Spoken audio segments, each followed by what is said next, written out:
There he is. There he is. On the big screen, we have joining us live from his home office. It's Steven Singer, as in IHateStevenSinger.com. First off, there's a giant shark behind you. What is that all about? It's true. When I first went into the jewelry business, somebody said to me that I had to get out of the jewelry business. And I said, why? They said, because the jewelry business is a very difficult business, and either you're a jellyfish or a shark, and you're a jellyfish, and you're never going to make it. So I kept that shark around just to remind me not to be such a wimp, but hasn't worked out so good. I still treat people nice, and this is the way it is. But you're a success. How dare you? Well, it all depends on your definition of success. Listen, I'm a guest on the Bob and Tom show remotely. So listen, here I am. No, it's terrific. Life is good. Things are great. Steven, whose idea was it your idea to do I Hate Steven Singer as your slogan, or did somebody say, hey, why don't you try this? It was, my wife has a lower back tattoo, like a tramp stamp that says I hate Steven Singer, and I was tired of looking at it, so I the original I hate Steven Singer customer. And, so every day I have to look at it, so I said, you know what, we might as well use this for something productive. Yeah. No, it's a true story. It was a guy that came in that had two grown kids, they both in college, and the youngest was going to graduate from college, rather. And he was all excited because, he was going to be able to take it easy. And he gave his wife a special gift. And they had a little fun time. And she got pregnant. And they have kids that are like 18 years apart. And now he had to do diapers and bottle feedings and all this type of thing. And he blamed me. He said it was because of the gift that I gave her, that I'm like a crack dealer. And now that he has another mouth to feed. So he said, I hate Steven Singer. And it was a true story. Wow. It evolved from there. Wow. Then it became all the other jewelers hated me just because of our, lifetime guarantee and guaranteeing always diamonds always worth what it's paid. And we even guarantee relationships if somebody breaks up. So they hated me because they wouldn't do those types of things. Now, obviously, in the jewelry business, there's a certain seasonality, and this certainly has to be. Is this the biggest time of year for jewelry, or is it the holiday season with which is Christmas? We sell the volume is about the same at Christmas and Valentine's Day. We sell more fashion jewelry, gift items at Christmas. We sell more engagement rings, and also lower priced items at Valentine's Day, like I love you gifts, like things that are under 100, under 200, under 300.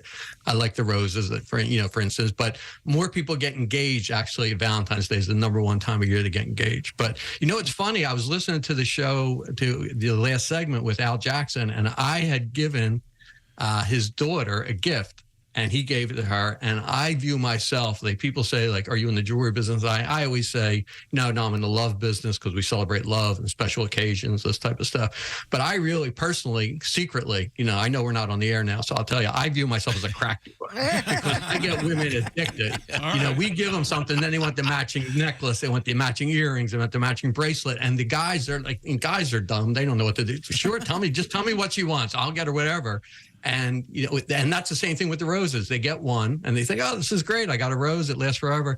Every year we have new colors. Then we build a bouquet. Before you know it, they bought 2 or 3 dozen roses, and they hate me because like I said, they get addicted. They can't, and there's no way out of it. You got to just keep doing it. It's an endless thing. I'm married 37 years and my wife expects new jewelry every year, but jewelry's too easy for me. So I have to find a pocketbook. I have to get something else in addition because she wants it to hurt a little bit. She doesn't want it to be too easy for me. You know what I mean? Yeah, right. So I have to go a little bit That's a nice extra. way of putting it. The ladies want it to hurt a little bit. Yes. Oh, yes. Yeah. My wife can really hammer a nail, man. She knows what to do after all these years. And, like I said to her the other day, I go, honey, you look good today. She goes, oh, are you implying I don't look good every other day? Oh, Jesus. It's There's like, no winning. it's like, I wake up, do I do anything right? You know, and according to her, she is the brains and the genius behind the business. And of course, I was in business for, 8 or 10 years before she was even around.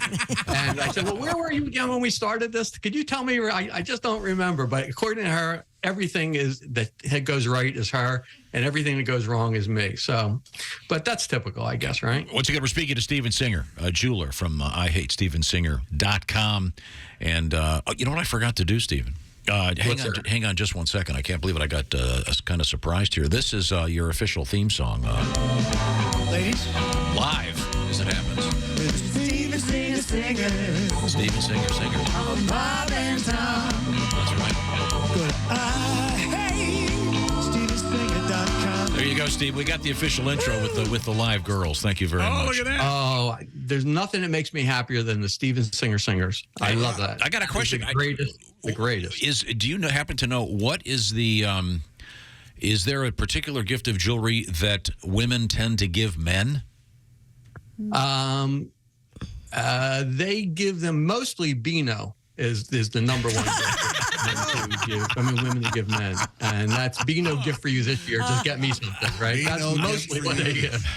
But no, the thing that women buy for men is bracelets. Yeah. Are popular. Chains are popular, whether it's gold, silver, stainless steel, coal, different alternate metals, those types of things. And of course, the wedding bands. Every time we have a lot of exotic metals in wedding bands. We have wood wedding bands. We have meteorite wedding bands. We have, all these different things. And they especially like the dark metals and like the gun metals and black metals and things like that. When did that kick in? When did that start? Oh, I would say in the early 2000s, like 2004, 2005, they started these more exotic metals and different things started to come out. And then what happened is somebody thought about it. It's like, how you have like casual shoes and dress black shoes or you have maybe a suit and jeans, that type of stuff.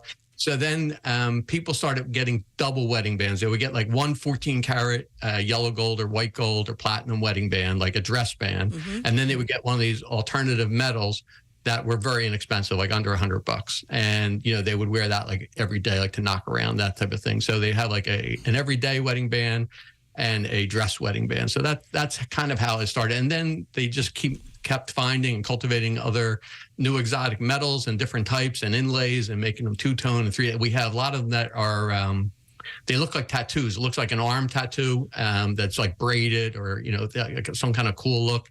And guys really dig that. They just love that type of. What do you wear? I have two rings, actually, the same as I have my grandfather's ring. Wow. He was married in. My grandmother gave it to me. When my son gets married, I'm going to give it to him to get married in. And I have that, and I've been wearing that, and that's Olden, and the family has their old engraving in it. And I have this diamond band that my wife gave me for our 5th or 6th anniversary. Did she buy it at your store, or did she go somewhere else? No, she went somewhere else. She didn't want to get ripped off. She went for the competition. She's not on that note, thank you, Steven Singer. Don't forget the periwinkle gold dip rose. I did not know what periwinkle went until I saw this. Were you aware that periwinkle was a color? Is this your choice? It's the perfect blend of violet and blue. And periwinkle, this color we are on pace. I don't know if it's going to happen or not, but we are on pace to sell out by about the 5th or the 6th. Okay. And, I'm hoping that, I want to make sure we have them for everybody. But the only thing I want to say, and you do it great in all of our spots and all your listeners and all the fans, is every guy does one dumb thing. They play chicken. They wait till 11:55 on the night before and go overnight. Order it now. Be done with it. You can watch the Super Bowl in peace. You'll have it done. You'll know that it's there. You don't have to think about it. The gift is 100% there. It's done. It's easy. It's fast. Order it now. Don't go to the last minute and play chicken like you're going to screw it up. And don't miss out free shipping. We have free shipping for the next 10 days. So take advantage of the free shipping. Well, thank you, Steven. Steven love Singer. you. Thanks so much, guys. It's great to see you. Great seeing Good talking to you. Take care, man. God, that's hilarious. Thanks, Steven. His wife bought it somewhere else.